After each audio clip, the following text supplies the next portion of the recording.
Ok, buenas tardes. Bueno, para empezar, es una CRV del 2015. No arrancaba. Le chequeamos el starter, se cambió el starter, pero no sigue arrancando. Entonces, en la computadora me decía que tenía yo un código de un relay de starter. Okay.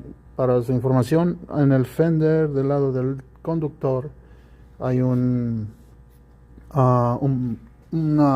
como fuel box. Tiene fuel box para el all-wheel drive y también tienen para el relay starter. So, la computadora me decía que un relay estaba mal. Estaba yo como loco buscando dónde carajos estaba el relay. Lo encontramos, era como una cajita. Los relays estaban todos corroídos, se tuvieron que cambiar. Al final de cuentas, tuve que delete la caja o el box que viene y tuve que improvisar para que pudiéramos arrancar la camioneta.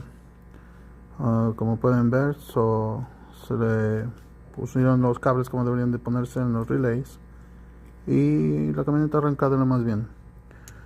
Para en el futuro, si algún día tienen problemas con CRV, tienen una box ahí que también controla el all-wheel drive.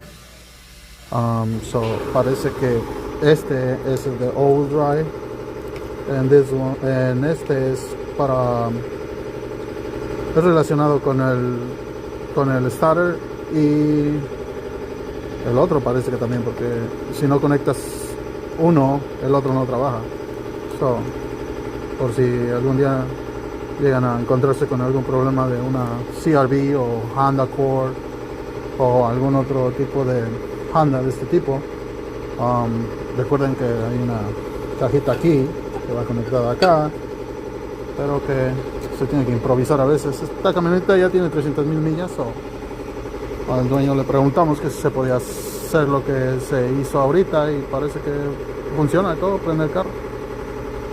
Ok, a ver si a alguien le sirve este video.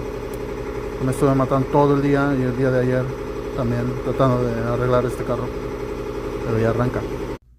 Ok, como les estaba diciendo, ya regresé de nuevo. Ahora sí arranca de una, y ese era el problema. Lo único que tenemos problemas es con el all-wheel drive. Como les digo, vamos a seguir buscando a ver qué le pasa al all-wheel drive, pero ya están ready.